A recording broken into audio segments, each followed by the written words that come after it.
ये कहानी एक ऐसे आइलैंड की है जिसके बारे में लोगों का मानना है कि वो जन्नत से कम नहीं है, लेकिन किसी को नहीं पता कि वो आइलैंड कहां पर है। Bollywood silver screen presenting the beach. इस कहानी की शुरुआत में रिचर्ड नाम के एक अमेरिकन लड़के को दिखाया जाता है जो छुट्टियां मनाने के लिए बैंकॉक आया हुआ है। रिचर्ड का मानना है कि छुट्टियों में लोग अक्सर वही काम करते हैं जो वो घर पर करते हैं, जैसे टीवी देखना, गेम्स खेलना और आपस में बातें करना। पर रिचर्ड अपने इस टूर को एडवेंचरस बनाने के लिए आम लोगों की तरह जिंदगी जीता है ताकि वो वहाँ के कल्चर को समझ सके, सीख सके। रिचर्ड जब शावर लेके अपने कमरे में जाता है तो उससे उसके कमरे का लॉक नहीं खुल रहा होता। तभी वहाँ पर एक फ्रेंच लड़की आती है जिसका नाम नैन्सी होता है। नैन्सी रिचर्ड के कमरे के दरवाजे को खोल देती है। रिचर्ड उसे देखकर अट्रैक्ट हो जाता है, पर तभी पीछे से नैन्सी का बॉयफ्रेंड आता है जिसका नाम इटियन होता है। वो दोनों अपने कमरे में चले जाते हैं। रिचर्ड भी अपने कमरे में आकर लेट जाता है और कुछ ही देर बाद उसके कमरे के ऊपर जो विंडो होती है वहां से एक आदमी अपना सिर निकालता है। वो रिचर्ड से सिगरेट मांगता है। रिचर्ड कहता है कि मेरे पास सिगरेट नहीं है। वो आदमी कहता है कि मेरे पास है। वो अपनी सिगरेट लेकर आता है और रिचर्ड को बताता है कि यहाँ पर एक आइलैंड है जहाँ पर पहाड़ियों से घिरा हुआ एक बहुत खूबसूरत बीच है जहाँ का पानी नीला है। वो धरती पर स्वर्ग है। उस बीच के बारे में किसी को नहीं पता, वहां पर कोई नहीं जा सकता। पर कुछ सालों पहले वहां पर कुछ लोग गए थे, मैं भी उनमें से एक था, पर कुछ प्रॉब्लम्स आई और मुझे बीच से निकाल दिया गया। आज भी वो लोग वहीं पर हैं। रिचर्ड को इस आदमी की बात पर यकीन नहीं होता। अब अगले दिन जब रिचर्ड वापस अपने कमरे में आता है तो वो देखता है कि उसके कमरे के बाहर एक लेटर होता है और जब रिचर्ड उसे खोलता है तो उसके अंदर थाईलैंड के एक बीच का नक्शा होता है। रिचर्ड समझ जाता है कि रात को जो आदमी उसे बीच के बारे में बता रहा था ये उसी ने रखा हुआ है। वो उसके बगल वाले कमरे में रहता है। रिचर्ड उसके कमरे में जाता है और रिचर्ड देखता है कि उस आदमी ने सुसाइड कर लिया है। इसके बाद रिचर्ड को पुलिस के पास जाना पड़ता है जहां पर उसे अपनी गवाही देनी पड़ती है। रिचर्ड वापस आने के बाद नैन्सी और इटियन जो कि फ्रेंच कपल है उनके पास जाता है।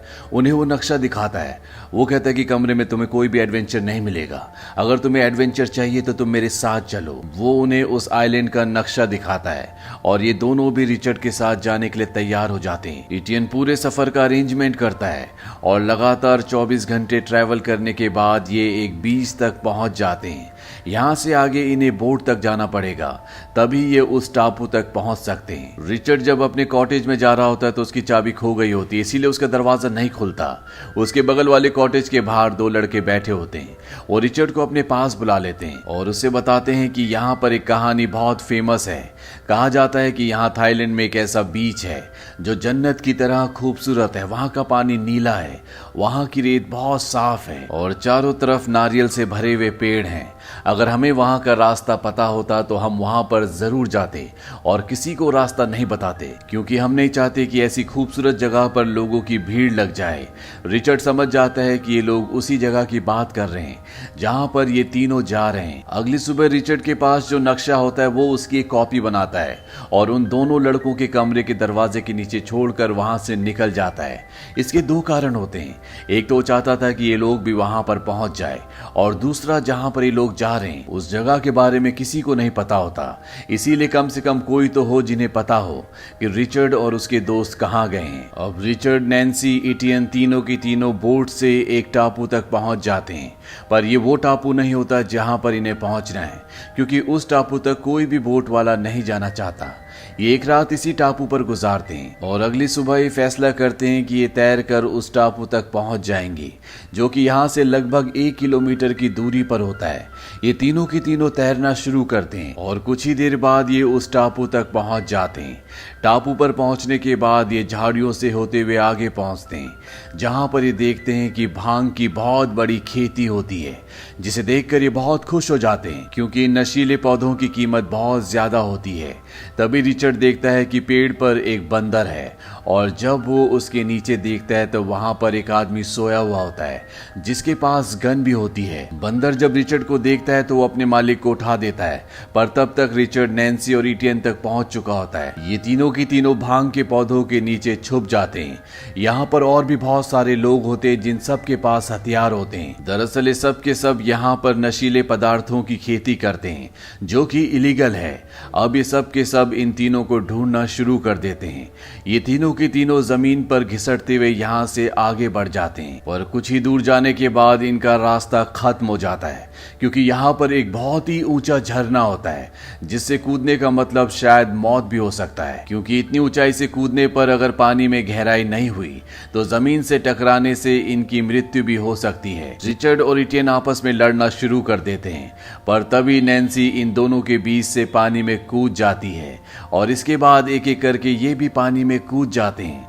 ये तीनों की तीनों यहाँ पर बहुत एंजॉय करते हैं और तभी दूर से एक आदमी ताली बजाता है। वो कहता है कि मुझे इस पानी में कूदने में बहुत वक्त लगा था, और इसके बाद वो आदमी ने अपने साथ ले जाता है।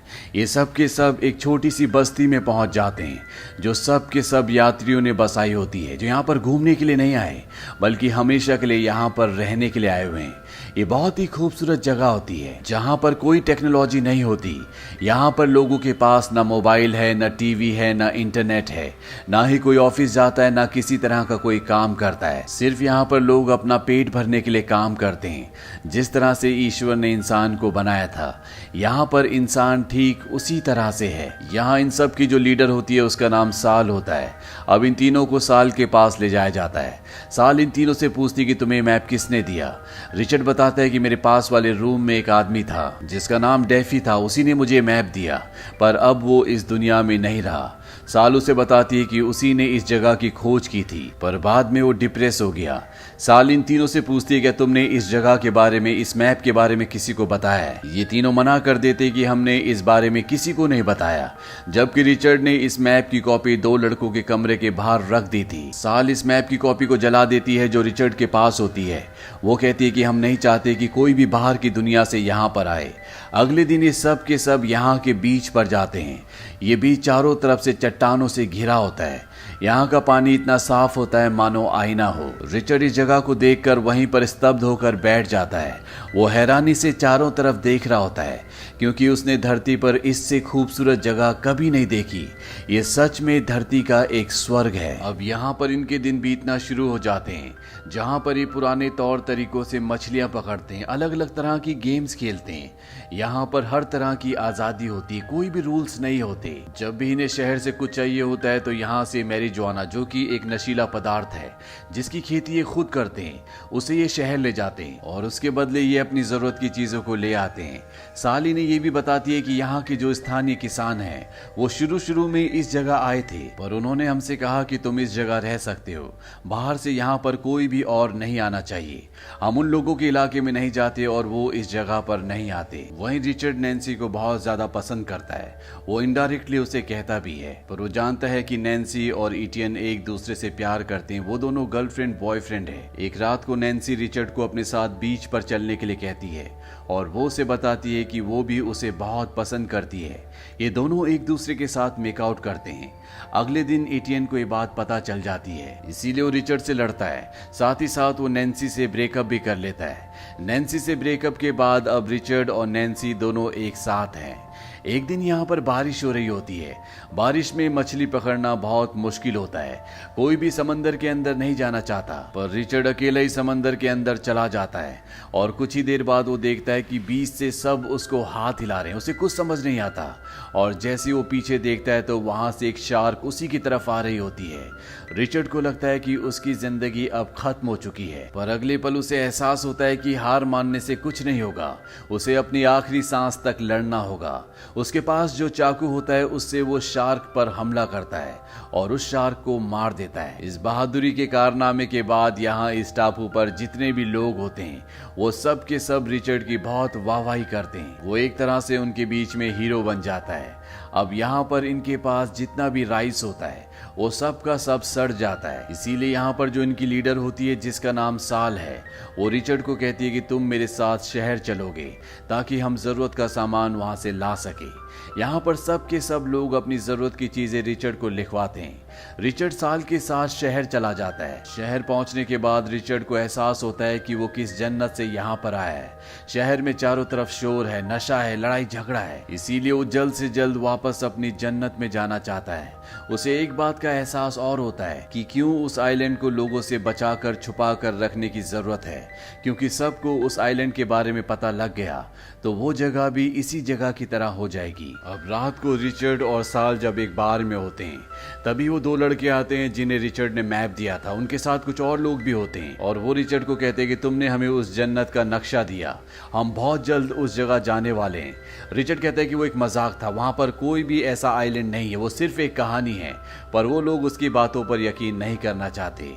साल को अब पता है कि रिचर्ड ने उस जगह के बारे में किसी और को भी बताया है। वो रिचर्ड से एक सौदा करती है। वो कहती है कि मैं तुम्हारे राज को राज ही रखूंगी, इसके बदले तुम्हें मेरे साथ सोना पड़ेगा।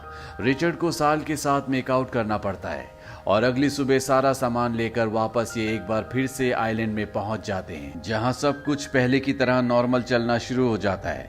एक दिन शार्क इनके दो लोगों पर जो मछली पकड़ते हैं उन पर अटैक करती है। इनका एक आदमी बहुत बुरी तरह जख्मी हो जाता है और दूसरा मारा जाता है।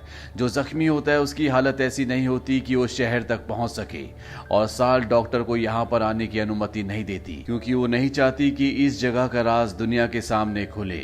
वो आदमी 2 दिनों तक दर्द से चिल्लाता रहता है। उसके दर्द से चिल्लाने की आवाज से सबका मनोबल टूटना शुरू हो जाता है। इसीलिए सब फैसला करते हैं कि वो उसे जंगल के बीचों बीच छोड़ देंगे। हालांकि इटियन ऐसा करने से सबको मना करता है, पर उसकी कोई नहीं सुनता और उसे जंगल में छोड़ दिया जाता है। इटियन उसी के पास रुक जाता है। अब उस जख्मी आदमी के यहाँ से दूर जाने के बाद एक बार फिर से बीच का माहौल पहले की तरह खुशनुमा हो जाता है। सब यहाँ पर लाइफ को एंजॉय करना शुरू कर देते हैं। एक रात को रिचर्ड जब सो रहा होता है तो साल उसके पास आती है और उसे अपने साथ बीच के किनारे ले जाती है, जहाँ वो उसे दूरबीन से पास के आइलैंड में कुछ लोगों को दिखाती है। ये वही लोग होते हैं जो रिचर्ड को बार में मिले थे, जिन्हें रिचर्ड ने नक्शा बना कर दिया था। उनके हाथ में नक्शा भी होता है। दरअसल सैल को नक्शे के बारे में कुछ नहीं पता होता, क्योंकि रिचर्ड ने उसे कहा था कि उसने किसी को नक्शा नहीं दिया और अब सैल को पता है कि रिचर्ड ने उसे झूठ कहा था। इसीलिए वो उसे कहती कि जब तक वो लोग यहाँ पर नहीं पहुंच जाते तुम यहीं पर रहोगे और एक बार जब वो यहाँ पर पहुंच जाए तो तुम उन सबको यहाँ से वापस भेजोगे, साथ ही साथ उनसे नक्शा भी हासिल करोगे। ये कहकर सैल वहां से चली जाती है। उसी रात को रिचर्ड जब अकेला बीच के किनारे पर बैठा होता है तो वहां पर नैन्सी आती है। नैन्सी रिचर्ड को थप्पड़ मारती है, क्योंकि सैल ने सबको नक्शे के बारे में और रिचर्ड और उसके बीच में शहर में जो कुछ हुआ था वो सबको बता दिया होता है। यहाँ पर नैन्सी रिचर्ड से ब्रेकअप करके वापस चली जाती है और रिचर्ड अब यहाँ पर फंस चुका है।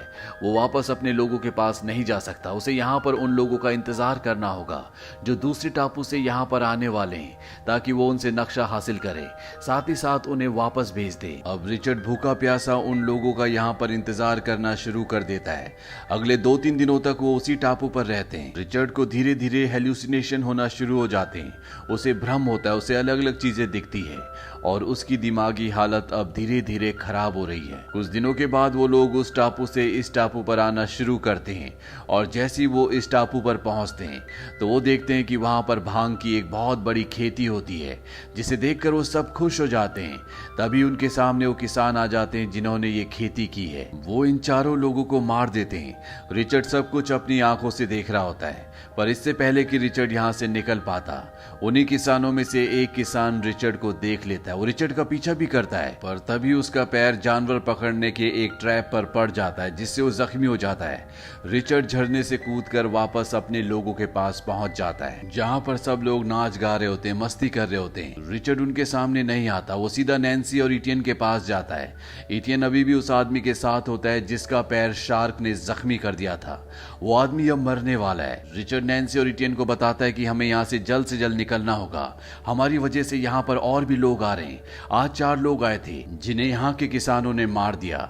नैन्सी और इटियन यहाँ से निकल जाते हैं। रिचर्ड उस आदमी को जिसका पैर जख्मी है, जो मरने वाला है, ना चाहते हुए भी उसका मुंह दबाकर उसे मार देता है। रिचर्ड यहाँ से निकल रहा होता है, तभी कोई पीछे से उस पर हमला करता है और जब उसकी आंख खुलती है तो वो देखता है कि वो अपने लोगों के बीच में है वहां पर किसानों का वो लीडर भी है जिसने 4 लोगों को मारा था। वो सैल को कहता है कि मैंने तुम्हें कहा था कि यहाँ पर और लोग नहीं आने चाहिए, लेकिन यहाँ पर लोग आ रहे हैं। साथ ही उसके हाथ में वो नक्शा भी होता है जो रिचर्ड ने उन लोगों को दिया था। वो कहता है तुमने इसका नक्शा भी बनाया, इसीलिए अब तुम सब के सब यहाँ से वापस जाओगे। सैल कहती है कि नहीं, ये आइलैंड हमारा भी है। रिचर्ड उसे समझाने की कोशिश करता है कि हम सबको यहाँ से वापस चले जाना चाहिए। सैल उसे कहती है कि सब तुम्हारी गलती है, तुमने उस नक्शे की कॉपी बनाई थी।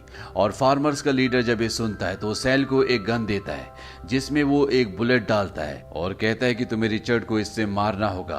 अगर तुमने ऐसा किया तो तुम सब यहाँ पर रह सकते हो। ये एक तरह का किस्मत का खेल है। पूरी गन में एक ही गोली है और जब सैल गन का ट्रिगर दबाएगी तो रिचर्ड की किस्मत होगी कि उस चैम्बर में गोली होगी या नहीं। सैल ट्रिगर दबा देती है, रिचर्ड की जान बच जाती है क्योंकि उस चैम्बर में गोली नहीं होती। पर यहाँ पर सैल के अब जितने भी लोग होते हैं उन सब का सैल के ऊपर से विश्वास उठ जाता है, इसीलिए वो सब के सब यहाँ से वापस अपनी दुनिया में लौट जाते हैं। 1 साल बीत जाता है और रिचर्ड अपनी पुरानी दुनिया में एक बार फिर से खो जाता है।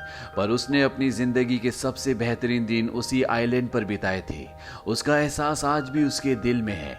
वो उन एहसासों को कभी नहीं भूल पाता क्योंकि वहां एकांत में उसने अपने आप को पाया था। उसे जिंदगी का असली मतलब पता चला था जो वो इस इंटरनेट की दुनिया में कभी भी नहीं पा सकता। रिचर्ड जब अपना मेल चेक कर रहा होता है तो उसे नैन्सी का एक मेल आता है जिसमें नैन्सी ने उसे उस बीच की एक फोटो मेल की होती है जिसमें वो सब लोग थे जो उस बीच पर रहा करते थे।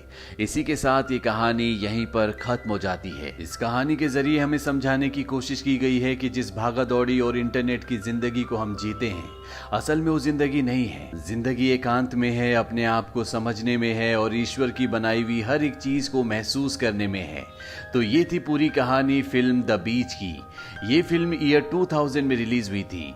IMDb पर इस फिल्म की रेटिंग है 6.7। इस फिल्म का बजट था $50 मिलियन और बॉक्स ऑफिस पर इसने कमाई की थी $144 मिलियन की। उम्मीद करते हैं कि ये कहानी आपको पसंद आई होगी।